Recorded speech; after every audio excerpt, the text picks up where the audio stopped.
Naam mtazamaji, na kufikia hapa ndo tamati ya taarifa yetu ya habari ya kutwa nzima leo kutoka hapa Channel 10 Plus. Kwa niaba ya Pauline Mvungi, mimi ni Nelson Munema, tunakutakia utazamaji mwema wa Channel 10 Plus wakati utabiri wa hali ya hewa ukifuata.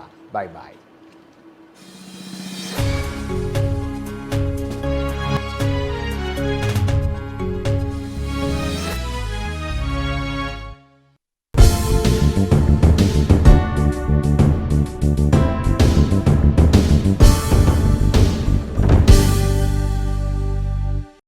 Na sasa ni wasaa wa utabiri wa hali ya hewa kwa muda wa saa 24 zijazo, tukianzia saa 3 usiku kutoka Mamlaka ya Hali ya Hewa Tanzania.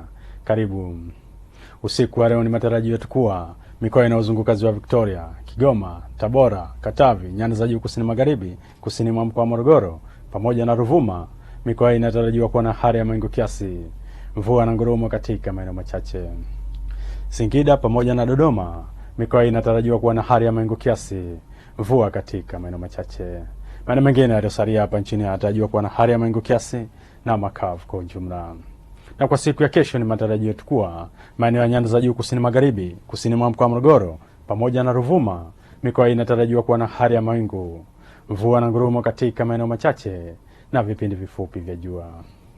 Mikoa inayozunguka Ziwa Victoria, Kigoma, Tabora, Katavi, Singida, Dodoma, kusini mwa mkoa wa Morogoro, Lindi pamoja na Mtwara, mikoa inatarajiwa kuwa na hali ya mawingu kiasi, mvua na ngurumo katika maeneo machache na vipindi vya jua. Maeneo ya nyanda za juu kaskazini mashariki pamoja na pwani ya kaskazini, maeneo yanatarajiwa kuwa na hali ya mawingu kiasi na vipindi vya jua.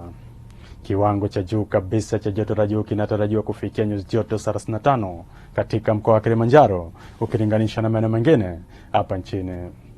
Upepo wa bahari unatarajiwa kuvuma kwa kasi ya kilomita 30 kwa saa kwa upande wa pwani ya kaskazini pamoja na pwani ya kusini. Hali ya bahari inatarajiwa kuwa na mawimbi makubwa kiasi. Ziwa Victoria pamoja na Ziwa Rukwa, upepo wa ziwa unatarajiwa kuvuma kwa kasi ya kilomita 30 kwa saa. Hali ya ziwa inatarajiwa kuwa na mawimbi makubwa kiasi. Ziwa Tanganyika pamoja na Ziwa Nyasa, upepo wa ziwa unatarajiwa kuvuma kwa kasi ya kilomita 20 kwa saa. Hali ya ziwa inatarajiwa kuwa na mawimbi madogo. Ni hayo tu kutoka Mamlaka ya Hali ya Hewa Tanzania. Asante na nikutakie usiku mwema.